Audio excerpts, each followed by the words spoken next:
අද මම ගෙනල්ලා තියෙන්නේ කුතුහලයෙන් පිරුණ දාමඝාතකයෙක් ගැන කියවන ත්‍රිලර් මූවි එකක්. ඒක තමයි මෙමරීස් කියන මලයාලම් මූවි එක. මේ මූවි එකේ එක දාමඝාතකයෙක් උදෙව්වරු ජේසුස් වහන්සේව ඝාතනය කරපු පැටර්න් එකට මනුස්සයන්ව ඝාතනය කරන්න පටන් ගන්නවා. මේ කතාවේ ඉන්න දක්ෂ පොලිස් නිලධාරියෙක්. හැබැයි මේ වෙනකොට එයාගේ පවුලේ අය මිය ගිහින් ගොඩක් කලකිරීමෙන් තමයි එයා ඉන්නේ. ඒත් පොලිසිය කිසිම කෙනෙකුට අර දාමඝාතකයව අල්ලගන්න බැරි නිසා ඒගොල්ලන්ට සිද්ධ වෙනවා මේ දක්ෂ පොලිස් නිලධාරියාට මේ කේස් එක බාර දෙන්න. ඉතින් වීඩියෝ එක හොඳයි නම් ලයික් කරලා සබ්ස්ක්‍රයිබ් කරලා තවත් කෙනෙක්ට බලන්න ෂෙයා කරන්න.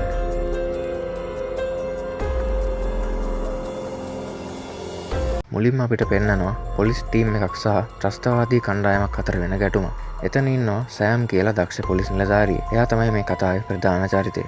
මේ ගැටුමෙන් පොලිස් ටීම් එක ජයග්‍රහණය කරලා මෙතනින් යනවා. හැබැයි අපිට පෙන්නනවා එක පුද්ගලයෙක් මැරිලා වගේ රඟපහලා පොලිසිය ගියාට පස්සේ නැගිටිනවා.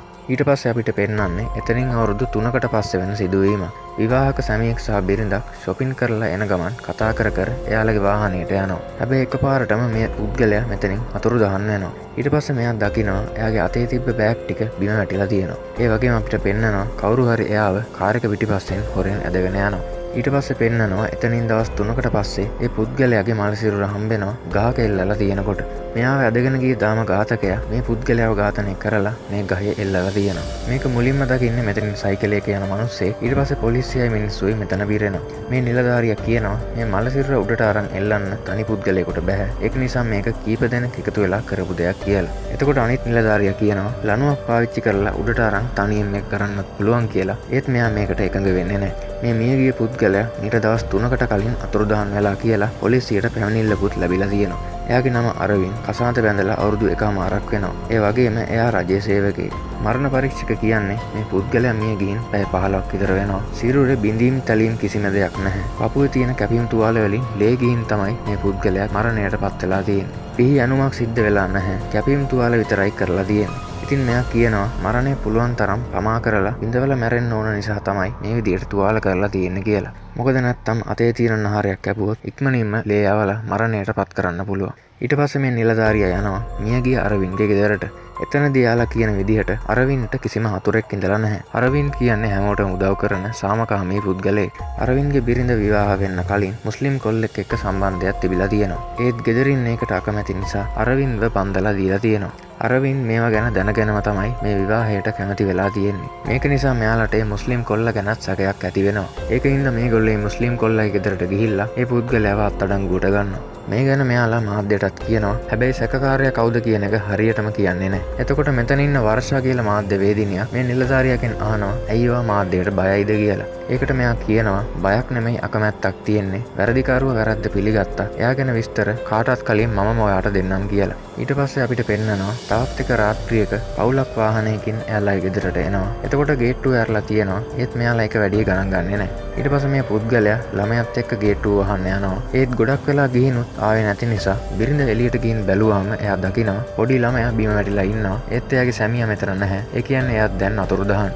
ඊට පස්සේ අපිට පෙන්නනවා එක පුද්ගලෙක් තුවක්කුවක් දික් කරන් කෙනෙකුට තර්ජනය කරනවා. ඇස් බැඳපු පොඩි ළමයෙකුත් එතන ඉඳන් තාත්තේ කියලා කියනවා. මේක ටික කාලයකට කලින් වෙච්ච සිද්ධියක්. මේක හැමදාම හීනෙන් ඇවිල්ලා පේනවා සෑම් කියන පොලිස් නිලධාරියාට. සෑම් තමයි අපිට මුලින්ම පෙන්නපු අර දක්ෂ පොලිස් නිලධාරියා. ඒත් මේ වෙනකොට මෙයාගේ බිරිඳයි දුවයි මෙහෙයුමක් අතරතුර මිය ගිහින් ඒකින්ද දැන් සෑම් මත්ද්‍රව්‍ය වලට ඇබ්බැහි වෙලා කලකිරීමෙන් තමයි කාලය ගත කරන්නේ. මූවි එකේ මුලින්ම පෙන්නපු සීන් එකේ පොලිසිය එතනින් ගියාට පස්සේ එක ත්‍රස්තවාදියෙක් මැරිලා වගේ රඟපාලා එතනින් නැගිටිනවා. අන්නේ පුද්ගලයා තමයි සෑම්ගේ බිරිඳ සහ දුවව ඝාතනය කරලා තියෙන්නේ. ඊට පස්සේ සෑම් බෝතලයකුත් තරන් මෙතනින් යද්දි නොසලකිලිමත් කම නිසා මෙතනට එන බයික් එකකුත් පෙරලිලා වැටෙනවා. ඒක නිසා මේ කොල්ලෝ සෑම්ට ගහන්න යද්දි මුරකාරයා කියනවා සෑම් පොලිස් නිලධාරියෙක් කියලා. ඒක නිසා මෙයාලා එතකොට ඉක්මනින්ම මෙතනින් පැන ගන්නවා.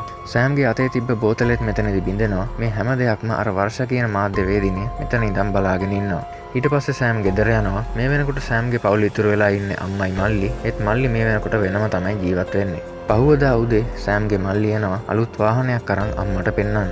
මෙයා ණයක් අරගෙන තමයි මේ කාර් එක අරන් තියෙන්නේ. මේක නිසා අම්මා බනිනවා මේ විදියට ණය අරගෙන ගෙවන්නේ කොහොමද කියලා. මොකද මෙයා කලිනු බිස්නස් එකක් කරන්න කියලා ණයක් අරන් තියෙනවා. ඉතින් ඒකට දිගටම බනිනකොට මෙයා කියනවා එහෙනම් දේපල වලින් මට හම්බෙන පංගුව ලියලා දෙන්න කියලා. ඒත් අම්මා කියනවා තාත්තා මැරුණාට පස්සේ ඔයා පොඩි කාලේ ඉඳන්ම බලාගත්තේ අයියා එහෙම කෙනාටද මේ ගණන් බේරන්න කියන්නේ කියලා. එතකොට මෙයා කියනවා හරි ඕනේ නැහැ මං පෝසත් කෙල්ලෙක්ව බඳින්නයි යන්නේ. එයාලගේ දෙමව්පියොත් මට කැමති. මට හම්බෙන දෑවැද්දෙන් ණය ගෙවන්න පුළුවන් කියලා. එතකොට අම්මා ගෑණිගේ සල්ලි වලින් ණය ගෙවන්න ලැජ්ජ නැද්ද කියලා අහනකොට මෙයා කියන්නේ බේබදු සෑම්ගේ මල්ලි කියන එක තරම් ලැජ්ජ වෙන්න දෙයක් නැහැ කියලා. එතකොට සෑම් එනවා මෙතනට. සෑම් කියනවා මල්ලි කියන කතාව ඇත්ත. එයාගේ දීපල කොටස ලියලා දෙන්න ලෑස්ති කරන්න. එයා මට වඩා හොඳ කෙනෙක් වෙයි කියලා. ඊට පස්සේ සෑම් බාරකාරින්නත් කලින් එතනට ගිහින් බලන් ඉඳලා බෝතල් දෙකක්ම අරන් එනවා. එතකොට මේක හම්බෙන් දකිනවා අර මාධ්‍යවේදිනිය වර්ෂා. එතකොට එයා නීම chance එක කියලා හිතලා සෑම්ගේ ෆොටෝස් ටිකක් ගහ ගන්නවා. මොකද වර්ෂා දන්නවා සෑම් කියන්නේ පොලිස් නිලධාරියෙක් කියලා. සෑම් ආයේ ගෙදර එනකොට ෆාදර් කෙනෙක් ඇවිත් ඉන්නවා ගෙදරට. සෑම්ගේ අම්මා කියනවා සෑම් නාස්ති වෙනවා බලන් ඉන්න බෑ. එයාට ටිකක් තේරුම් කරන්න කියලා. ඒක නිසා ෆාදර් සෑම්ට කියනවා ඔයාගේ ජීවිතේ දරා ගන්න බැරි දේවල් ගොඩක් වුණා. ඒත් දැන් ඒවා අමතක කරලා ජීවිතේ හදාගන්න ඕන. හැම කෙනෙකුටම වගකීම් සහ යුතුකම් තියෙනවා. දෙවියන් ඔයාට ඒකට ශක්තිය දෙයි කියලා. එතකොට සෑම් කියනවා එතකොට මගේ බිරිඳගේ දරුවගේ යුතුකම් වලට මොකද උනේ? ඇයි දෙවියන් එයාලව මගෙන් වෙන් කරේ? ඔයා මේ කියන දෙවියන් හරිම නපුරුයි. එතකොට ෆාදර් කියනවා දෙවියන්ගේ තීරණය විනිශ්චය කරන්න අපිට බෑ කියලා. ඒකට සෑම් hina වෙලා කියනවා හැම දෙයක් දිහාම බලන් ඉඳලා නිදහසට කරුණු කියන්න විතරයි ඔයාට පුළුවන්. දුප්පත් මිනිස්සෙක් දැක්කොත් ඔයා එයාට ස්වර්ගයට යන මාර්ගයේ ඉන්නවා කියලා කියනවා. සැප විඳින මිනිමරුවෙක් හොරෙක් දැක්කොත් දෙවියන් සතුරාට ප්‍රේම කරනවා කියලා කියනවා. ඒක නිසා ඔයාගේ දෙවියන්ව මට විශ්වාස කරන්න බෑ. දුක වැඩි වුණාම හිතට සහනයක් දෙන මේ බෝතලේ තමයි මගේ දෙවියන්.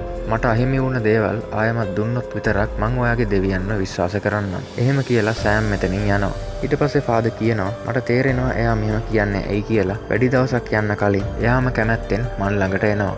ඊට පස්සේ පෙන්නනවා ළමයි වගේක් ඇලකට ඇවිත් නානකොට එයාලා දකිනවා මල සිරුරක් එල්ලලා තියෙනවා. මේක අර ගේට්ටුව වහන්න යද්දී අතුරුදහන් වෙච්ච මිනිස්සයාගේ මල සිරුර.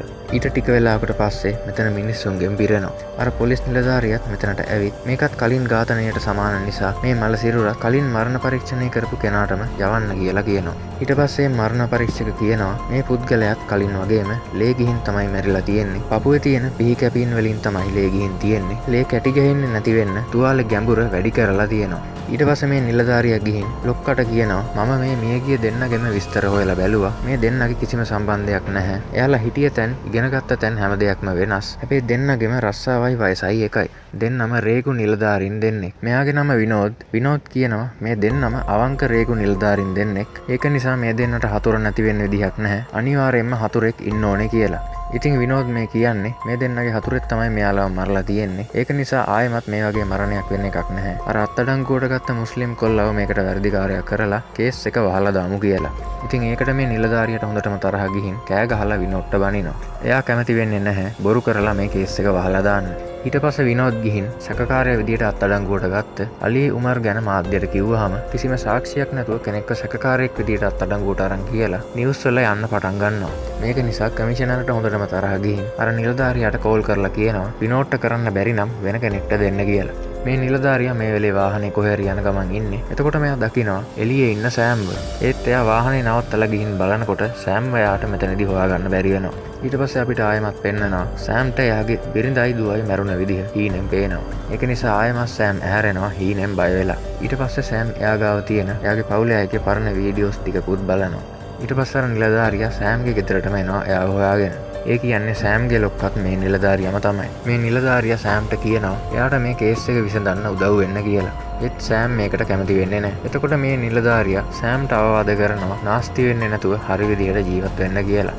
ඒත් සෑම් කියනවා මගේ පවුලට උන දෙයට පොලිසියත් වග කියන්න ඕනේ කියලා අමතක කරන්න එපා. අනිත් එක තමන්ගේ වැඩේ විතරක් කරගන්න ආපු ඔයා ආත්මාර්ථකාමියෙක් කියලා. එතකොට මේ නිලධාරියා මම ඔයා ගැන හිතලා මේ කේස් එක ඔයාට බාර දෙන්න ගියේ කියලා කියනකොට සෑම් කියනවා මේ වගේ තත්ත්වක ඉඳන් මම ඒක කරන්න උත්සාහ කරත් මට ඒක කරන්න බැරි වෙයි කියලා. ඉතින් මේ නිලධාරියා කලිනුත් මේ වගේ ඇවිත් එක එක කේස් විසඳන්න කියලා සෑම්ගේ ගෙදරට ඇවිත් ඉල්ලලා තියෙනවා. ඒත් එයා කියන විදිහට ඒ හැම කේස් එකක්ම එච්චර සංකීර්ණ ඒවා නෙමෙයි. ඒත් මේක ගොඩක් සංකීර්ණ කේස් එකක්. ඒක නිසා මෙයා සෑම්ගේ අම්මට කියනවා ඔයත් එයාට කියලා කොහොම හරි කැමති කරව ගන්න කියලා. ඒ වෙලේම සෑම්ගේ මල්ලිත් මෙහෙට එනවා. අර ලියකියවිලි ටිකක් අරගෙන එයාට අයිති දේපල කොටස එයාගේ නමට ලියන්න. ඊට පස්සේ සෑම් මේක අස්සම් කරනවා. සෑම්ගේ අම්මා කියනවා එයා මේක කියවලා අස්සම් කරන්නම් කියලා. ඒ වගේම මෙයා කියනවා එයාගේ කසාදේ 25 වෙනිදාට තීන්දුව කරලායි තියෙන්නේ. අම්මා විතරක් ආවම ඇති කියලා. ඒත් මෙයාගේ අම්මා කැමති වෙන්නේ නැහැ සෑම් නැතුව මේකට යන්න. ඒක නිසා මෙයා සෑම්ට බොන්නේ නැතුව එන්න ගියද්දි සෑම් කියනවා කමක් නැහැ අම්මා විතරක් යන්න කියලා. එතකොටත් අම්මා බෑ කිව්වම සෑම්ට හොඳටම තරහා ගිහින් කෑ ගහනවා. එයාත් ඔයාගේ පුතෙක් නේද? ඒක නිසා ඒකට යන්න මට මගේ පාඩුවේ ඉන්න දෙන්න කියලා. ඊට පස්සේ සෑම් එදා රෑ එළියට වෙලා වැස්සේ තෙමි තෙමි හොඳටම බොනවා. එතකොට අපිට පෙන්නනවා සෑම් ඉස්සර එයාගේ පවුල එක්ක සතුටින් හිටපු විදිහ. ඊට පස්සේ සෑම් ගිහින් එයාගේ අම්මගෙන් සමාව ඉල්ලලා කියනවා මල්ලිට තවත් තරහ යන නිසායි මං එහෙම කිව්වේ කියලා. එතකොට සෑම්ගේ අම්මා කියනවා ඒකට කමක් නැහැ. හෙට එයාට කරන උදව්වක් විදිහට එයාව පල්ලියට එක්කන් යන්න කියලා. ඒක නිසා පහවදා උදේ සෑම් අම්මාව එක්කන් යනවා පල්ලියට. අම්මා ඇතුළට ගිහින් යාඥා කරනවා සෑම් එළියේ ඉඳන් බොනවා. එතන ඉඳන් පල්ලිය දිහා බලනකොට සෑම්ට මතක් වෙනවා එයාගේ වෙඩින් එක දවස. එදා එයාලා ගොඩක් සතුටෙන් මේ පල්ලියේ ඉඳන් එළියට එනවා. ඒත් ඊට ටික වෙලාවකට පස්සේ සෑම්ට මතක් වෙනවා එයාගේ බිරිඳගේ දරුවගේ මල ගෙදර දවස. එදා සෑම් ගොඩක් දුකෙන් මේ පල්ලියේ ඉඳන් එළියට එනවා.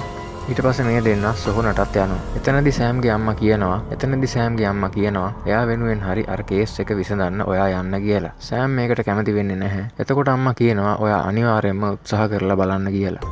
සෑම්ගේ ලොක්කගේ නම තමයි මෙනන්. මෙනන් ඊට පස්සේ පොලිසියට එනකොට එයා දකිනවා සෑම් පොලිසියට ඇවිත් එයාව හම්බ වෙන්න ඉඳගෙන ඉන්නවා. මෙනන් දැන් අර කේස් එක සෑම්ට බාර දෙන්නයි යන්නේ. ඒත් එයාට ඉහළ නිලධාරීන්ගෙන් බැනුම් අහන්න වෙනවා මේ වගේ කේස් එකක් අරක්කු බිබී රස්තියාදු ගහන කෙනෙක්ට දෙන්නේ කොහොමද කියලා. එතකොට මෙනන් කියනවා සෑම් තමයි අපිට හිටපු හොඳම පොලිස් නිලධාරියා කියලා. ඒ වගේම එයාගේ පවුලට වෙච්ච දේටත් පොලිසිය වග කියන්න ඕනේ. ඒත් මේ නිලධාරියා කියනවා ඉස්සර හිටපු විදිය වැදගත් නැහැ. දැන් ඉන්න විදිය තමයි වැදගත් කියලා. ඒත් මේ මෙනන් කියනවා මම එයාව ආයෙ ගන්නවත් ඉන්න අයව අයින් කරන්නවත් නෙමෙයි හදන්නේ. එයාට නොනිල පරීක්ෂණයක් බාර දෙන්න කියලා. කොහොම හරි අන්තිමට මෙනන් මෙයාව මේකට කැමති කරව ගන්නවා. අර වර්ෂා කියන මාධ්‍යවේදිනිය මේ වෙනකොට සෑම් අරක්කු බෝතලයක් අතේ තියන් ඉන්න ෆොටෝ එක පත්තරයට දාලා පොලිසියට විරුද්ධව වාර්තාවක් කරලා දිනනවා. ඉතින් මේක නිසා තමයි මෙනන්ට බැනුම් අහන්න වෙන්නේ මේ කේස් එක සෑම්ට දුන්නා කියලා. මේක නිසා මෙනන් ඊට පස්සේ යනවා වර්ෂාව හම්බ වෙන්න. එතනදි මෙනන් වර්ෂට සෑම්ගේ පවුලේ අයට වෙච්ච දේ කියනවා. ඒ ත්‍රස්තවාදියා සෑම්ගේ බිරිඳවයි දුවවයි පැහැරගෙන ගිහින් තියෙනවා. මේක නිසා සෑම් ගිහින් තියෙනවා එයාලව බේරගන්න. එතනදී ඒ ත්‍රස්තවාදියා තුවක්කු දෙකක් දික් කරන් ඉන්නවා සෑම්ගේ බිරිඳටයි දුවටයි. මේක නිසා සෑම් තුවක්කුව බිම තියලා කියනවා එයාලට මුකුත්ම කරන්න එපා. එයාලා අහිංසකයි. මේක අපි දෙන්නගේ ප්‍රශ්නයක් කියලා. ඒත් එතකොට මේ ත්‍රස්තවාදියා කියනවා ඔයා මගේ සහෝදරයන්ව මැරුවා. ඒක නිසා තමන්ගේ අය නැති වෙනකොට දැනෙන වේදනාව ඔයාටත් දැනෙන්න ඕන. එහෙම කියලා මේ දෙන්නට වෙඩි තියන්න යනකොටම සෑම් එකපාරටම තුවක්කුව අරන් මෙයාට වෙඩිල්ලක් තියනවා. ඒත් ඒක වදිනවත් එක්කම මේ ත්‍රස්තවාදියා සෑම්ගේ බිරිඳටයි දුවටයි ඔළුවටම වෙඩි තියනවා. සෑම් ඊට පස්සේ මේ ත්‍රස්තවාදියාව මරනවා. ඒත් මේ වෙනකොට එයාගේ බිරිඳයි දුවයි මිය ගිහින් ඉවරයි. ඊට පස්සේ වර්ෂා මේ මෙනන්ගෙන් සමාව ඉල්ලනවා. එතකොට මෙනන් කියනවා ඔයා කරේ ඔයාගේ ජොබ් එක මට දැනගන්න ඕනේ මේ ගැන තොරතුරු දීපු කෙනා කියලා. බලනකොට මේ කේස් එක බාර වෙන්න විනෝද් කියන නිලධාරියා තමයි වර්ෂට මේක කරන්න කියලා තියෙන්නේ. එහෙම කරලා තියෙන්නේ සෑම්ට මේ කේස් එක හම්බෙන එක නවත්තන්න. ඊට පස්සේ වර්ෂා යනකොට එයා දකිනවා සෑම් අර පාක් එකේ ඉඳගෙන ඉන්නවා. එතකොට වර්ෂා එතනට ගිහින් සෑම්ට කියනවා මට සමාව වෙන්න මං තමයි අර ඔයා ගැන පත්තරේ වාර්තාවක් දැම්මේ කියලා. එතකොට සෑම් කියනවා බොහොම ස්තුතියි මමත් මේ කේස් එකෙන් ගැලවෙන්න විදියක් නැතුවයි හිටියේ කියලා. වර්ෂා එතකොට කියනවා නෑ ඔයා මේක කරන්න ඕනේ කියලා. එතකොට සෑම් මෙතනින් නැගිටලා යනවා. ඒත් ඊට පස්සේ අපිට පෙන්වන්නේ මෙනන් මෙයාට කේස් ෆයිල් ටික දීලා තියෙනවා මේ කේස් එක විසඳන්න කියලා. එයාට දුන්න ෆයිල් එක අරලා බලනකොට තමයි සෑම් මේක දකින්නේ. ඊට පස්සේ අපිට පෙන්නනවා අර දාම ඝාතකයා තවත් පුද්ගලයෙක් දිහා ඇහැ ගහගෙන ඉන්නවා. ඒ වගේම එයා ඉන්නේ රතු පාට ජීප් එකක. ඊට පස්සේ සෑම් යනවා අර මියගිය පුද්ගලයෙක්ගේ පවුල අයගෙන් විස්තර ටිකක් දැනගන්න. ඒත් සෑම් එතනට ගිහින් අරක්කු බොන නිසා ඒ ගෙදර මිනිස්සු සෑම්ව එතනින් එලව ගන්නවා. ඊට පස්සේ සෑම්ගේ මල්ලිගේ කසාදෙත් සිද්ධ වෙනවා. සෑම් එතනට ගිහින් එළියේ ඉඳන් බලාගෙන ඉන්නවා. ඊට පස්සේ පෙන්වන්නේ සෑම් ගිහින් මරණ පරීක්ෂකව හම්බ වෙලා මියගිය පුද්ගලයන්ගේ මරණ පරීක්ෂණ වාර්තා ටිකක් චෙක් කරලා බලනවා. ඊට පහුවදා පොලිසියට පැමිණිල්ලක් ලැබෙනවා එක මිනිස්සෙක් අතුරුදහන් කියලා. ඒ වගේම පොලිසිය හොයාගෙන තියෙනවා මේ මිනිස්සයාගේ බයික් එක පාරක් අයින තිබිලා හම්බ වුණා කියලා. මේක නිසා පොලිසිය එතනට යනවා පරීක්ෂා කරලා බලන්න. ඒ වගේම මෙතනට සෑම් එනවා අරක්කු බෝතලෙත් අරගෙනම. මුලින්ම සෑම් දකිනවා මේ බයික් එකේ හැන්ඩල් එකේ රතු පාට මොනවා හරි ගෑවිලා තියෙනවා. ඊට පස්සේ සෑම් මෙතන තියෙන අඩිපාරවල් සහ වාහනවල රෝද පාරවල් පරීක්ෂා කරලා බලනවා. ඒ වගේ මෙයා පොඩි ඉරට්ටක් අරගෙන මේ අඩිපාරවල් වල තියෙන ගැඹුරත් පරීක්ෂා කරලා බලනවා. ඊට පස්සේ සෑම් කියනවා මේ අඩිසලකුණු අපි හොයන මිනිමරු වගේ කියලා. එතකොට විනෝද් අහනවා මෙතන අඩිසලකුණු වර්ග ගොඩක් තියෙනවා. ඔයා කොහොමද එහෙම කියන්නේ කියලා. සෑම් කියනවා මේවා බූට් දෙකක අඩිසලකුණු ගමක් තුල මේවා දකින්න ලැබෙන කලාතුරකින්. ඒ වගේම මේ අඩිපාරවල් මුලින්ම කානුව පැත්තට ගිහින් තියෙනවා. ඊට පස්සේ ආයෙමත් කානුවේ ඉඳලා උඩට ඇවිත් තියෙනවා. හැබැයි කානුවට යනකොට තියෙන අඩිසලකුණු වලට වඩා එනකොට තියෙන අඩිසලකුණු වල ගැඹුර වැඩි. ඒ කියන්නේ ආපහු වෙනකොට මොනවා හරි උස්සගෙන ඇවිල්ලා තියෙනවා. ඉතින් බර වැඩි නිසා තමයි ඒ අඩිසලකුණු වල ගැඹුර වැඩි වෙලා තියෙන්නේ. ඉතින් සෑම් සැක කරනවා මේ බයික් එක අයිති පුද්ගලයාව තමයි ඒ දාම ඝාතකයා මෙතනින් උස්සන් ගිහින් තියෙන්නේ කියලා. ඊට පස්සේ අපිට පෙන්නනවා ඒ දාම ඝාතකයා මේ පාරේ යාගේ වාහනේ නවත්තන් ඉඳලා අර පුද්ගලයා මෙතනට එනකොට එයාව මේ කානුවට වට්ටපු විදිහ. ඊට පස්සේ සෑම් ගෙදර ගිහිල්ලා ඉඳගෙන මේක ගැන හොඳට කල්පනා කරනවා. බලනකොට මේ වෙනකොට එයාගේ අරක්කු බෝතලෙත් හිස්. මේක නිසා තරහට එක විසික් කරාම කුරුසෙත් ගැලවිලා බීමට වැටෙනවා. ඉතින් මේ කුරුසේ යේසුස් වහන්සේව ඇනගහලා තියෙන චූටි ප්‍රතිමාවක් තියෙනවා. ඉතින් සෑම් මේකයි අර මියගිය පුද්ගලයන්ගේ මලසිරුයි දැක්කහම සෑම්ට තේරෙනවා මේ යේසුස් වහන්සේව ඇනගහලා තියෙන විදිහේ අර දාමඝාතකයා එයා ඝාතනය කරපු පුද්ගලයන්ව එල්ලලා තියෙන විදිහේ සමානතාවයක් තියෙනවා කියලා. ඒ වගේම මේ කුරුසේ ගහලා තියෙන INRI කියන සංකේතය වගේම තවත් අමුතු සංකේත ටිකක් සුදු පාට පොළවල ලියලා තියෙනවා. හැබැයි තාමත් අපිට පෙන්වෙන්නේ නැහැ මේ අමුතු සංකේතවල මේ කේස් එකට තියෙන සම්බන්ධය මොකක්ද කියලා. ඊට පස්සේ සෑම් ගිහින් බයිබලේ බලනවා. අපිට පේන විදිහට අර කේස් ෆයිල් එක තියෙන අමුතු සංකේතවල මේ බයිබලේ එක්ක මොකක් හරි සම්බන්ධයක් තියෙනවා. ඊට පස්සේ අපිට පෙන්නනවා සෑම් යනවා පල්ලියේ ෆාදර්ව හොයාගෙන. ඉතින් ෆාදර් හිතුවා වගේම සෑම්ම කැමැත්තෙන් ෆාදර්ව හොයාගෙන එනවා. සෑම් ඊට පස්සේ එයාගේ අර කේස් ෆයිල් එක තියෙන අමුතු සංකේත පෙන්නලා අහනවා මේ වගේ තේරුම මොකක්ද? මේකේ ක්‍රිස්තියානි ආගමට සම්බන්ධයක් තියනවද කියලා. ඒ වගේම සෑම් කියනවා මේක සමහර විට ක්‍රිස්තියානි ආගමට සමීප රෝම ලතින් වගේ භාෂාවක් වෙන්න ඇති කියලා. ඒත් ෆාදර් කියනවා එයා රෝම ලතින් දන්නවා මේ ඒවා නෙමෙයි කියලා. ඊට පස්සේ ෆාදර් කියනවා මේකේ කොපියක් මට දෙන්න. මම මේක මොකක්ද කියලා හොයලා ඔයාට කියන්නම් කියලා. ඊට පස්සේ සෑම් මෙතනින් යන්නයි යන්නේ. ඒත් සෑම් එකපාරම දකිනවා යේසුස් වහන්සේ දේශනා කරමින් ඉන්න ෆොටෝ එකක්. එතකොට සෑම්ට දෙයක් මතක් වෙලා එයා එකපාරටම හැරිලා අහනවා යේසුස් වහන්සේ කතා කරේ මොන භාෂාවද කියලා. ඉතින් යේසුස් වහන්සේ කතා කරේ ඇරමික් කියන භාෂාවෙන්. ඉතින් ඒ භාෂාවේ අක්ෂර තමයි මේ අමුතු සංකේත වගේ තියෙන්නේ. ඊට පස්සේ සෑම් ගෙදර ගිහින් Google එකේ සර්ච් කරලා මේ අක්ෂරවල තේරුමත් හොයාගන්නවා. ඊට පස්සේ එදා රෑම සෑම් හදිස්සියෙම මෙනන් සර්ටයි විනෝඩ්ටයි කතා කරලා එයා හොයාගත්ත දේවල් ගැන විස්තර කියන්න එන්න කියනවා. එතනදි සෑම් අර ෆොටෝ දෙක පෙන්නලා අහනවා මේ ඝාතන දෙකේ තියෙන සමානතාවය මොකක්ද කියලා. ඒත් මෙයාලට මේක හිතා ගන්න බෑ. ඒක නිසා සෑම් කියනවා මේ මලසිරුරු දෙකම යේසුස් වහන්සේව කුරුසේ යනගාපු විදිහටම එල්ලලා තියෙනවා කියලා. ඒ වගේම තමයි යේසුස් වහන්සේ මැරිලා ආයෙමත් දවස් 3කින් නැගිටිනවා. ඉතින් ඒ වගේම මේ ඝාතනය කරනගේ මලසිරුරුත් දවස් 3කට පස්සේ පොලිසියට හම්බ වෙනවා. ඒ වගේම මේ ඝාතනය සිද්ධ වෙන්නේ සිකුරාදා දවසක. ඒ කියන්නේ යේසුස් වහන්සේ මරණයට පත් වුණ දවස. ඒ වගේ මෙයාලගේ මලසිරුර හම්බ වෙන්නේ ඉරිදා දවසක. ඒ කියන්නේ යේසුස් වහන්සේ ආයෙමත් නැගිට්ට දවස. ඊට පස්සේ සෑම් කියනවා යේසුස් වහන්සේ මැරුණේ අනිත් අයගේ පව් නිසා. ඉතින් ඒක හින්දා සෑම් කියනවා මේ දාමඝාතකයා දඬුවම් කරන්නේ මේ ඝාතනය කරන පුද්ගලයන්ට නෙමෙයි, මේ ඝාතනය කරන පුද්ගලයන්ට නෙමෙයි, එයාලගේ වයිෆ්ලට කියලා. ඒ කියන්නේ මේ මියගිය පුද්ගලයන්ගේ වයිෆ්ලා කරපු වරදක් නිසා තමයි එයාලගේ සැමියාව ඝාතනය කරලා තියෙන්නේ. එතකොට මෙයාලා අහනවා ඉතින් එයාලගේ වයිෆ්ලව මැරුවේ නැත්තේ ඇයි කියලා. එතකොට සෑම් මතක් කරනවා අර ත්‍රස්තවාදියා එයාව මරන්නේ නැතුව එයාගේ පවුලේ අයව මරපු එක ගැන. ඉතින් සෑම් කියනවා ඒ දේම තමයි මේ දාමඝාතකයාත් කරන්න කියලා. ඊට පස්සේ සෑම් පෙන්නනවා මේ ඝාතනය කරපු අයගේ පපුවේ තියෙන තුවාල. ඉතින් මේවා තුවාල විතරක්ම නෙමෙයි, මේවා ඇරමික් භාෂාවේ අක්ෂර. ඉතින් මේවා තමයි අර කේස් ෆයිල් එක සුදු පාට කොලයක ලියලා තිබිලා තියෙන්නේ. ඊට පස්සේ සෑම් පෙන්නනවා මුලින්ම මියගිය පුද්ගලයාගේ පපුවේ තිබ්බ අක්ෂර ටික. ඒකේ තේරුම තමයි හිතෝපදේශ පොතේ 5 වෙනි පරිච්ඡේදයේ 3 වෙනි වගන්තිය. බයිබලෙන් මේක පෙරලලා බැලුවාම ඒකේ තියෙන්නේ කාන්තාවකගේ දෙතොල් සහ වචන තෙල් වලටත් වඩා ලෙස්සන සුළුයි. නමුත් අවසානයේදී ඒ දෙපැත්ත කැපෙන කඩුවක් වැනිය. ඉතින් මේකෙන් අදහස් වෙන්නේ කාන්තාවකගේ බොරු කීම, කේලම් කීම වගේ දෙයක් ගැන. දෙවෙනි ඝාතනයේ තිබ්බ අක්ෂරවල තේරුම තමයි ජෝබ් පොතේ 30 වෙනි පරිච්ඡේදයේ 9 වෙනි වගන්තිය. ඒකේ තියෙන්නේ මා ඔවුන්ගේ වදනින් සරසා මා පිළිකුල් කොට ඔවුන් මා වෙතින් පියඹා ගියා.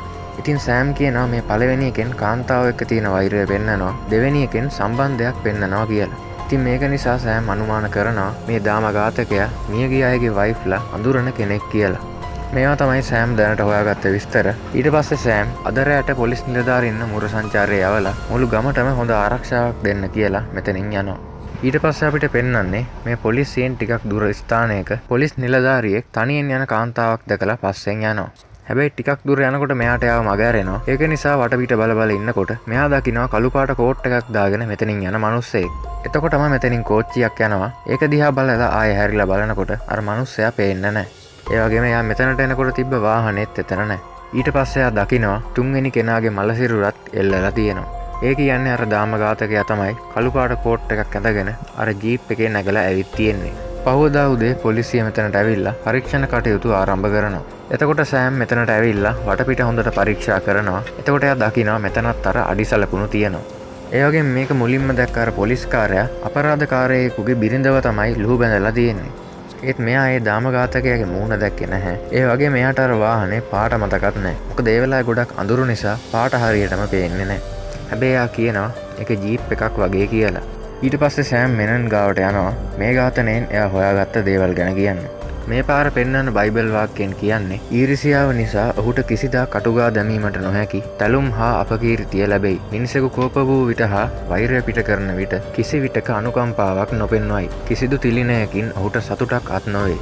ඉතින් සෑම් කියනවා මේකෙන් කියන්නේ පලිගැනීම ගැන කියලා. සෑම් කියනවා මේ දාම ඝාතකයා පලිගන්න මේ මියගිය අයගේ භාර්යාවන්ට එකම හතුරෙක් ඉන්නවා. එයා තමයි මේ ඒගොල්ලන්ගෙන් පලිගන්නේ කියලා.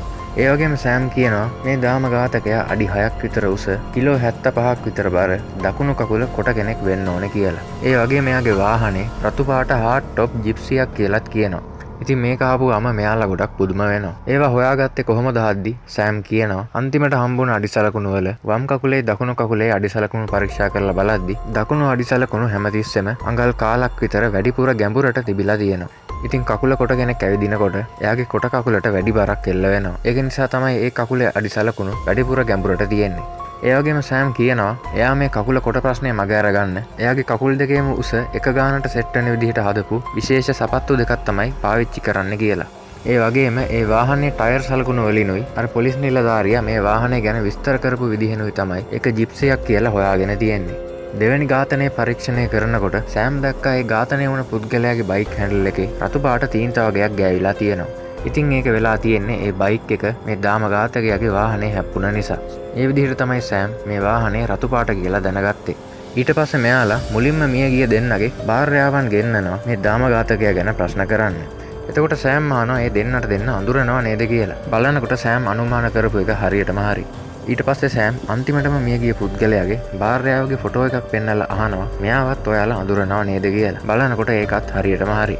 ඊට පස්සේ එයා කියනවා ඔයාලා හැමෝගෙම සැමියාව මේ දාම ඝාතකයා විසින් ඝාතනය කරලා තියෙනවා. ඉතින් ඒ කියන්නේ ඔයාලා ඔක්කොටම එක හතුරෙක් ඉන්න ඕනේ. එයා ගැන දැන් අපිට කියන්න. ඒත් මේ දෙන්න කියනවා එයාලට කිසිම හතුරෙක් නැහැ කියලා. සෑම් කියනවා එහෙම ලොකු හේතුවක් තියෙන්න ඕනේ නැහැ. පොඩි තරහක් තියෙන කෙනෙක් වෙන්නත් පුළුවන්. මොකද මේ දාම ඝාතකයා සාමාන්‍ය කෙනෙක් නෙමෙයි. එයා මානසික ප්‍රශ්නයක් තියෙන මනෝව්‍යාධික පුද්ගලයෙක් කියලා.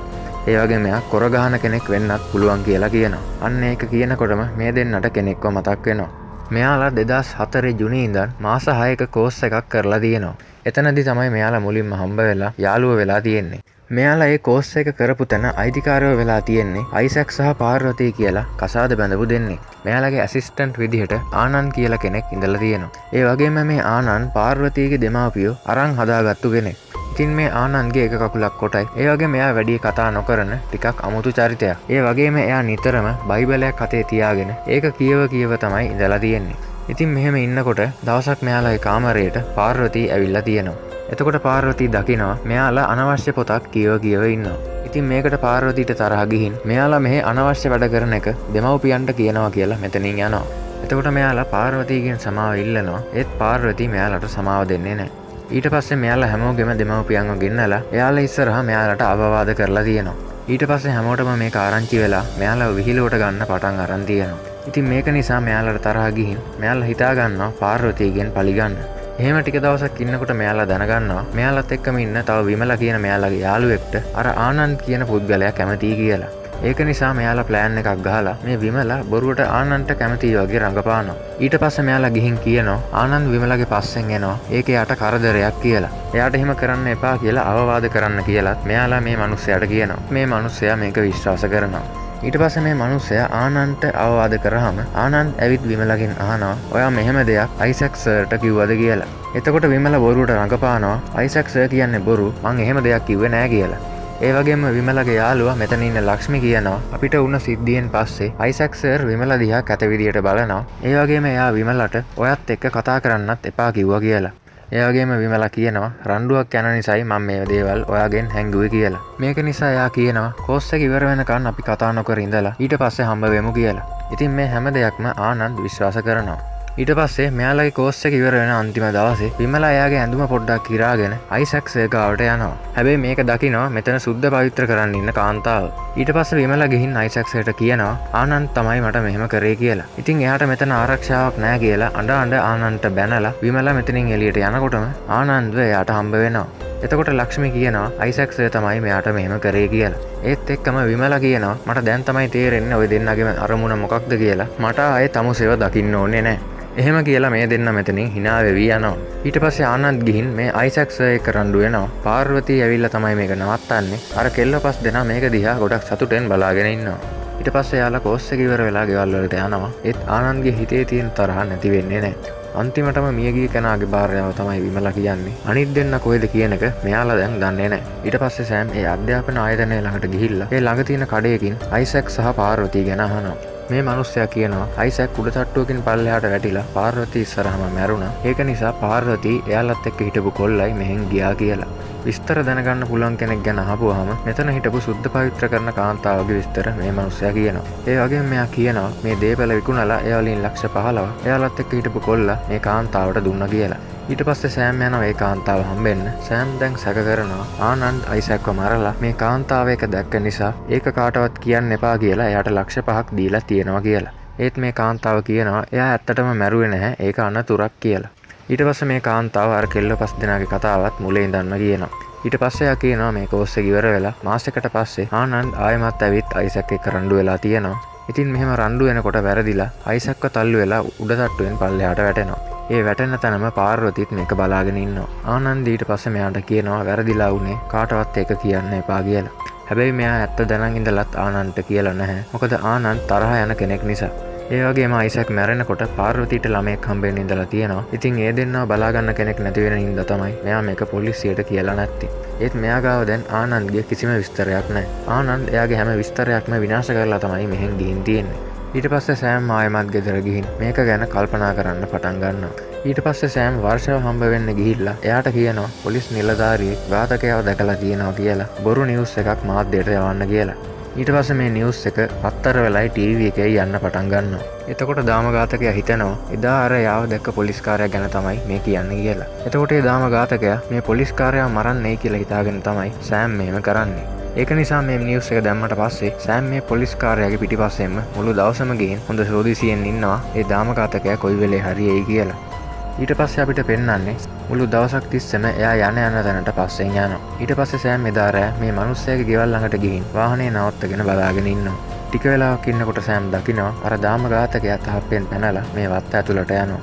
හැබැයි එයා වෙස් මූණක් දාගෙන ඉන්නවා මූණ පේන්නේ නැතුව යන්නේ. ඊට පස්සේ මේ දාම ඝාතකයා ගිහින් ගෙදර බෙල් එක ගහලා ඒ මිනිස්සයාව අල්ලගන්න යනකොට සෑම් මේ දාම ඝාතකයාට වෙඩි තියලා මරන්න උත්සාහ කරනවා. හැබැයි මේකක්වත් වදින්නේ නැහැ. මේක නිසා දාම ඝාතකයා මෙතනින් පැනලා දුවනවා.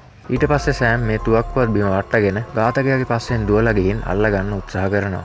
ඒත් සෑම් දැන් ගොඩක් දුර්වලයි. මේක නිසා ටික දුරක් යනකොට සෑම්ට මහන්සි වෙලා බිම ඇදගෙන වැටෙනවා. එතකොට ඝාතකයා හැරිලා මේක දිහා බලලා ලේසියෙන්ම මෙතනින් පැනලා යනවා. එතකොට සෑම්ට තේරෙනවා දැන් එයාට ඉස්සර තරම් ශක්තියක් නැහැ කියලා. ඊට පස්සේ සෑම් කෙලින්ම යනවා පල්ලියට ෆාදර්ව හම්බ වෙන්න. මොකද ෆාදර් පල්ලියේ බීමට ඇබ්බැහි වුණායට ඒකෙන් ගැලවෙන්න ප්‍රතිකාර කරනවා. ඉතින් සෑම් දැන් එයාගේ බීම අත්තරින්නයි යන්නේ. ඒත් සෑම් මෙතනට ගියාම ෆාදර් එයාට අරක්කු බෝතලයක් ගෙනත් දීලා කියනවා බොන එක එකපාරම නවත්තන්න බෑ. පොඩ තමයි නවත්තන්න ඕනේ කියලා. ඊට පස්සේ පෙන්නනවා සෑම් යෝග ක්ලාස් එකකටත් ගිහිල්ලා ව්‍යායාම කරන්න උත්සාහ කරනවා. ඊට පස්සේ අපිට පෙන්නනවා එක මිනිස්සෙක් එයාගේ වාහනේ රෝදේ හුලන් ගිහින් ඒක බලපල ඉන්නකොට අර දාම ඝාතකයා ඇවිත් යකඩකින් ඔලුවට ගහලා මේ මිනිස්සයාවත් පැහැර ගන්නවා. ඊට දවස් 3කට පස්සේ ෆුට්බෝල් කෝඩ් එකක තිබිලා අර පැහැරගත්ත පුද්ගලයාගේ මල සිරුර හම්බ වෙනවා. ඊට පස්සේ පොලිසිය ගිහින් සෑම්ට මේ කතාව කියලා මල සිරුර හම්බ වුණ ගමේ නම කියනවා.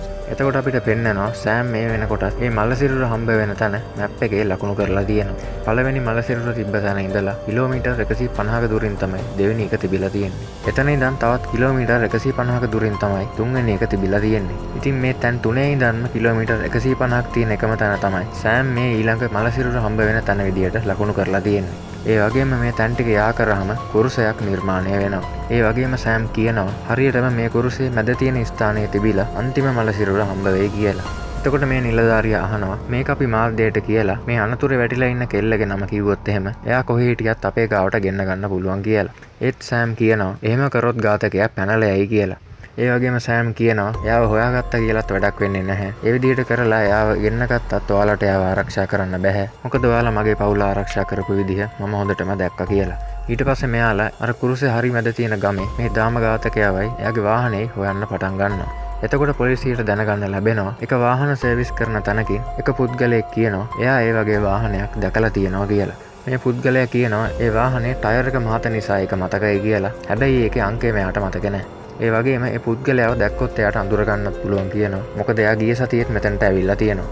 ඊට පස්සේ සෑම් මේ දාම ඝාතකයා ගැන විස්තර කියලා ඒ වගේ කෙනෙක්ද හිටියේ කියලා අහනවා. ඒත් කවුරුත් මේකට උත්තරයක් දෙන්නේ නැහැ.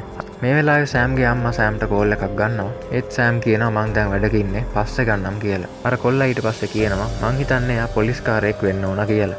මොකද එයාගේ වාහනේ නිතරම පොලිස් කේස් ෆයිල් තියෙනවා. ඒත් එකපාරටම ඒ වාහනේ මඩ කවර අයින් කරපු කෙනා කියනවා එයා පොලිසිය කෙනෙක් නෙමෙයි ડોක්ටර් කෙනෙක් කියලා. මොකද එයා දැකලා තියෙනවා ඒ වාහනේ ඇතුලේ වෙදනලාවක් තියෙනවා. ඒ වගේම මෙතන ඉන්න මැනේජර් කියනවා එයා වමත්කාරයෙක් කියලා. මොකද එයා පර්ස් එකෙන් සල්ලි අරන් තියෙන්නේ වම් අතින්. ඉතින් මේ පොලිසිය කියන එකයි ડોක්ටර් කියන එකයි එකතු වෙන තැන සෑම්ට මතක් වෙනවා. ඒ තමයි මරණ පරීක්ෂක. මේක නිසා සෑම් පුළුවන් තරම් ඉක්මනට මරණ පරීක්ෂකව හොයාගෙන යනවා. එතනට යනකොට එක මරණ පරීක්ෂකයෙක් ඉන්නවා. සෑම්ට මතක් වෙනවා එයා මරණ පරීක්ෂණ වාර්තා බලන්න එනකොට මෙයත් එතන හිටපු හැටි. ඊට පස්සේ සෑම් අහනවා ගිය සතියේ වාහනේ මඩ කවර අයින් කරන්න මේ කොල්ලා ඉන්න වාහන සර්විස් කරන තැනට ගියාද කියලා. එතකොට එයා කියනවා ඔව් කියලා. ඒත් මේ කොල්ලා කියනවා මං කිව්ව කෙනා මෙයා නෙමෙයි. මම මෙයාව කවදාවත් දැකලා නැහැ කියලා. එතකොට මෙයා කියනවා මම තනියෙන් නෙමෙයි ගියේ අනිත් මරණ පරීක්ෂක එක්ක කියලා. මේ මරණ පරීක්ෂක තමයි මේ දාම ඝාතනයේ හැම මලසිරුරකම මරණ පරීක්ෂණය කරේ. ඒ වගේ මේකට උදව් වුණ දෙන්න තමයි මෙතන ඉන්න අනිත් පුද්ගලයා සහ තවත් එක පුද්ගලයෙක්. ඉතින් ඒ අනිත් කෙනත් එක්ක තමයි මෙයා එදා වාහනේත් අරන් මඩ කවර මාරු කරන්න ගිහින් තියෙන්නේ. ඉතින් ඒ කියන්නේ ඒ පුද්ගලයා තමයි මේ හැම ඝාතනයක්ම කරපු දාම ඝාතකයා. අපිට පෙන්නන මුලින් ඉඳන්ම මේ මරණ පරීක්ෂණය කරන තැන ඒ පුද්ගලයා හිටපු හැටි. ඉතින් මේ ගිය සතිය ඇවිල්ලා තියෙන්නේ දාම ඝාතකයාගේ වාහනේ නෙමෙයි මේ අනිත් මරණ පරීක්ෂකගේ වාහනේ මඩ කවර ටික අයින් කරගන්න. මේ සර්විස් කරන තැන කොල්ලා එතනදී දකින්නේ ඒ පුද්ගලයාව විතරයි. ඒක නිසා තමයි එයා කිව්වේ ගිය සතියේත් එයා ආවා කියලා. ඒත් මේ වෙනකොට මේ දාම ඝාතකයා නිවාඩුව අරගෙන ගිහින් එයාගේ ෆෝන් එකත් ඕෆ් කරගෙන. ඊට පස්සේ සෑම් මේ මිනිස්සුව අතුරුදහන් වුණ දවසුයි මලසිරුර හම්බුන දවසුයි මේ දාම ඝාතකයා නිවාඩු ගත්ත දවස් එක්ක බලද්දි එයාගේ සැකය හරියටම තහවුරු වෙනවා. ඒ කියන්නේ එයා දැන් නිවාඩු අරන් තියෙන්නේ ඊළඟ පුද්ගලයාව පැහැර ගන්න. ඊට පස්සේ සෑම් කෙලින්ම මේ දාම ඝාතකයාගේ ගෙදරට ගිහින් පරීක්ෂා කරනවා. එතකොට එයා දකිනවා පාර්වතීගේ එයාගේ දුවගේ ෆොටෝස් හැමතැනම එල්ලලා තියෙනවා. ඒ වගේම පාර්වතීට අයිසක්ගේ මරණයෙන් පස්සේ පිස්සු හැදිලා එයා මේ වෙනකොට මානසික රෝහලක තමයි ඉන්නේ. මේක නිසා පාර්වතීගේ දුවව බලාගන්න මේ දාම ඝාතකයා. ඒත් ඒ ළමයා මේ වෙනකොට ඉස්කෝලේක බෝඩින් වෙලා තමයි ඉන්නේ.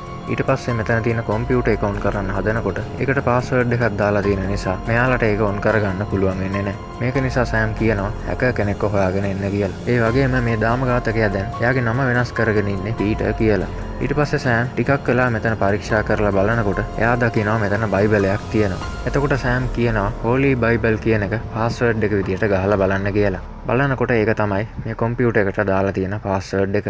ඊට පස්සේ මෙයාලා හොයාගන්නවා මේ කම්පියුටරේ තියෙනවා මේ දාම ඝාතකයා පැහැර ගන්න අයගේ පස්සෙන් ගිහින් එයාලගේ ගහපු ෆොටෝස්. ඊළඟට පැහැර ගන්න යන කෙනාගේත් ෆොටෝස් මෙතන තියෙනවා. ඉතින් දැන් අන්තිමට ඉතුරු වෙලා ඉන්න කෙල්ලගේ නම තමයි අනීතා. ඊට පස්සේ මෙයා අනීතාගේ ෆෝල්ඩ් එකට ගිහිල්ලා එයාගේ ෆොටෝ එකක් බලනවා. බලනකොට මේ අනීතා කියන්නේ එයාගේ මල්ලි කසාද බැඳපු කෙල්ල. ඒ කියන්නේ සෑම්ගේ මල්ලිව පැහැර ගන්න තමයි දාම ඝාතකයා දැන් නිවාඩු අරන් ගිහින් තියෙන්නේ. ඊට පස්සේ සෑම් අම්මට කෝල් කරලා අහනවා ඇයි කෝල් කරේ කියලා. එතකොට එයා කියනවා සෑම්ගේ මල්ලි පෙරේද ගමනක් ගිහින් තාමත් ගෙදර ඇවිල්ලා නැහැ කියලා. ඉතින් ඒ කියන්නේ මේ වෙනකොට එයාවත් පැහැරගෙන ඉවරයි. ඉතින් මේක නිසා අනීතා දැන් ගොඩක් කලබල වෙලා කියලා සෑම්ගේ අම්මා සෑම්ට කියනවා. එතකොට සෑම් වෙලා තියෙන දේ අම්මට කියන්නේ නැහැ. එයා ඉක්මනටම ගෙදර එයි කියලා කියනවා. ඊට පස්සේ අපිට පෙන්නනවා මේ දාම ඝාතකයා සෑම්ගේ මල්ලිව පැහැරගෙන ගිහින් එයාගේ අත් දෙක බැඳලා පිහියක් අරන් එයාගේ පපුව කපන්න පටන් ගන්නවා. සෑම්ගේ මල්ලි එයාව මරන්න එපා කියලා කෑ ගහනකොට මේ දාම ඝාතකයා අර කෙල්ල පස් දෙනා යාට කරපු දේවල් ඔක්කොම කියනවා. ඊට පස්සේ මේ දාම ඝාතකයා ෆෝන් එක ඔන් කරනවා. එතකොට අර මරණ පරීක්ෂක යාට ආපු මැසේජ් එක මේ වෙලාවේ යාගේ ෆෝන් එකට එනවා. ඉතින් මේකෙන් පොලිසිය හොයා ගන්නවා මේ දාම ඝාතකයා මේ වෙලාවේ කොහෙද ඉන්නේ කියලා. පොලිසිය එතනට යනකොට මේ දාම ඝාතකයා පොලිස් නිලධාරියෙකුට පහර දෙනවා. එතකොට සෑම් වෙඩි තියලා මරන්න උත්සාහ කරනවා. ඒත් මේ පාරත් මෙයාට හරියට වෙඩි තියන්න හම්බෙන්නේ නැහැ. මේක නිසා මෙයා පස්සෙන් දුවනවා. අන්තිමටම මෙයාලා යන්නේ සෑම්ගේ මල්ලිය බැඳලා තියෙන මේ ගෙදර බේස්මන්ට් එකට. එතනට ගියාම සෑම් දකිනවා එයාගේ මල්ලිගේ පපුව තුවාල කරලා අත් දෙකත් බැඳලා පිහියක් බෙල්ලට තියාගෙන ඉන්නවා. ඊට පස්සේ සෑම් මේ වටපිට හොඳට බලලා කරගන්න දෙයක් නැතුව කල්පනා කර කර ඉන්නවා. එතකොට සෑම් දකිනවා මෙතන ගෑස් සිලින්ඩර් ටිකක් තියෙනවා. එතකොට මේ දාමඝාතකයාත් hina වෙලා ඒ පැත්ත බලනවා. මේ වෙලාවේ සෑම්ට හොඳටම දාඩිය දාලා තියෙන්නේ. එතකොට එයාට මතක් වෙන්න පටන් ගන්නවා අවුරුදු ගානකට කලින් අර ත්‍රස්තවාදියා එයාගේ බිරිඳවයි දුවවයි බැඳලා තියාගෙන තුවක්කුවක් දික් කරන් තර්ජනය කරපු විදිහ. මේක නිසා සෑම් මේ පාර වෙඩි තියන්න යන්නේ නැහැ. සෑම් දැන් කරගන්න දෙයක් නැතුව නිකම්ම බලාගෙන ඉන්නවා. එතකොට මෙතනට එනවා අනිත් පොලිස් නිලධාරියා. එතකොට මේ දාමඝාතකයා පිහිය බෙල්ලෙන් අරගෙන සෑම්ගේ මල්ලිගේ ඉස්සරහටම එනවා. ඉස්සරහට ඇවිත් එයාගේ අතේ තියෙන පිහියත් බිමට වට්ටලා මට වෙඩි තියන්න කියලා කියනවා. ඒත් සෑම් මුකුත් නොකර බලාගෙන ඉන්නවා. මේක නිසා දාමඝාතකයා මට වෙඩි තියන්න කියලා හයියෙන් කෑ ගහනකොට අනිත් පොලිස් නිලධාරියා එකපාරටම වෙඩි තියන්න යනවා. එතකොටම සෑම් මේක කරන්න එපා කියලා හයියෙන් කෑ ගහනවා. බලනකොට අර ගෑස් සිලින්ඩර් වල ගෑස් ටික එළියට යවලයි තියෙන්නේ. ඒ කියන්නේ දැන් වෙඩිල්ලක් තිබ්බොත් මේ මුළු ගේම පුපුරලා මෙතන ඉන්න හැම කෙනෙක්ම මැරෙනවා. ඊට පස්සේ මේ දාමඝාතකයා කාටවත් මෙතනින් පණ පිටින් යන්න හම්බෙන්නේ නැහැ කියලා ලයිටර් එකක් අතට ගන්නවා.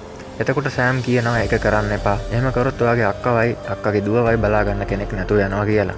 එතකොට මේ දාමඝාතකයා සෑම් හරිම මානසිකව දුර්වල කෙනෙක් කියලා එයාට විහිළු කරනවා. ඉතින් මෙයා මේක කියනකොට සෑම් මේ වෙලාවෙන් ප්‍රයෝජනය අරන් වටපිට සෝදිසි කරලා බලනවා. එතකොට එයා දකිනවා එතන තියෙන පොඩි මාළු ටැංකියක්. ඒත් එක්කම මේ දාමඝාතකයා එයාගේ ලයිටරේ පත්තු කරන්න ලෑස්ති වෙනවා. එතකොට සෑම්ට මතක් වෙනවා අර ත්‍රස්තවාදියා එයාගේ බිරිඳවයි දුවවයි මරන්න තුවක්කු දෙක ලෑස්ති කරගත්ත විදිහ. ඒත් ඒ ලයිටරේ පත්තු කරන්න යනකොටම සෑම් එකපාරටම අර පොලිස් නිලධාරියාගේ නම කියලා කෑ ගහනවා.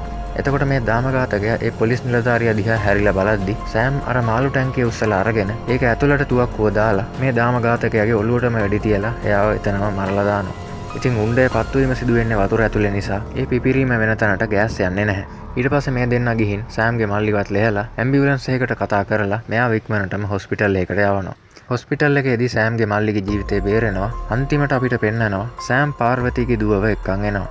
මොකද අර දාමඝාතකයා මැරුණට පස්සේ එයාව බලා ගන්න වෙන කෙනෙක් නැති නිසා. එතනින් මේ කතාවත් අවසන් වෙනවා. ඉතින් ඔයාලගේ අදහස් පහලින් කමෙන්ට් කරන්න. වීඩියෝ එක හොඳ නම් ලයික් කරලා සබ්ස්ක්‍රයිබ් කරලා තවත් කෙනෙක්ට බලන්න ෂෙයා කරන්න. තවත් වීඩියෝ එකකින් හම්බ වෙනකන් හැමෝටම ගුඩ් බයි.